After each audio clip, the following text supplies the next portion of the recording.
Welcome back. So let's think about how input and output works with variables in a little bit more detail. We've been using these things already, but let's look at a little bit of the nitty-gritty because it becomes important when we write complicated programs that have particular kinds of input and output, and we have to get it just right with the types. So each type that we've looked at has slightly different ways that it works with input and output. All the numeric types work the same. So int, double, and remember, bool kind of doesn't have its own input and output, so we would all just use read num for these. And read num is going to work by trying to first skip any white space. So white space means spaces, also tabs, and also new lines. So any amount of those get skipped over first, and then it tries to read the largest number it can. So read a decimal number. So even if we are assigning it to an int, it's going to be read as a decimal number. So it'll read a bunch of digits if it can see them, and then a decimal point if it sees that, and then a bunch more digits. And then it stops reading as soon as it hits something else. That's how I/O works for those numeric types. Then we also have char, where we use read char. And this one just reads, it actually does the same of skipping white space. And then it reads a single character. A single character, which remember can be a digit or it can be a letter, but it can't be a space character because it's going to try to skip any white space first. And then for C string, the function to use is read string. And as you can probably guess, it first, again, tries to skip white space.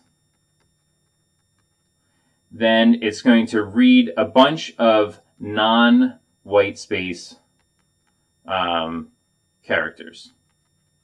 So a C string, when we call read string, is going to try to read basically a word. So something that it has white space before it or nothing before it, and afterwards it has white space or the end of the input. Okay, let's see what this looks like in practice. So it's one of those things where when I'm telling you about these rules, they probably sound really simple, but in practice we have to be very disciplined to think about exactly what is the kind of character by character input that's being entered. And one of the things that can be tricky is remembering that a new line or a space is actually just another character that's treated in a different way depending on which one of these input methods we're going to be using. So let's look at an example here. I have something called reading.c. It's not a very interesting program. It just tries to read in one of all of these things and then print them out to show us what actually happened. And let's see this in action. So I'll compile it. Reading.c is my source file, and I'll call the program reading. No output because I didn't write in any output. So just to remind us, it's reading a char, then an int, then a double, and then a C string. And so we can say like a char like C, then an int like 50, then a double like 12.5, and then a string like word up. And that all works. But when we start trying to mush things together a little bit, things get different. So one thing I want to emphasize again is that all white space is ignored here. So if we put like a bunch of spaces and new lines and then type C, and then we type 50, and then we put a whole bunch of spaces in 12.5, and then word up, if I could type, whatever. That is going to give us exactly the same stuff got read as before, even though there's all these extra spaces there. Because remember, all these input methods that we're using so far skip white space at the beginning of what they're reading. Things get a little interesting if we try to cram things together. So what's going to happen, I want you to think about this. What if I do like 1, 2, 3, 4 dot 5, 6, 7 dot .89 exclamation point. That doesn't look quite like a number or anything. So let's think discipline. Take a second, if we want to pause the video, to think about what is going to be the char, what's going to be the int, what's going to be the double, and what's going to be the string.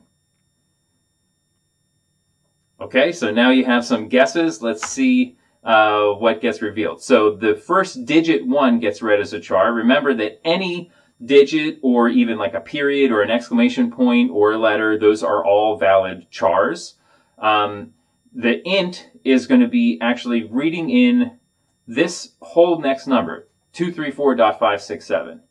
But what comes out as the int is 234 because it converts it into an int when it comes back. So that part can be a little weird, a little confusing, but that's how that has to work. And so that's everything that gets read in for the int.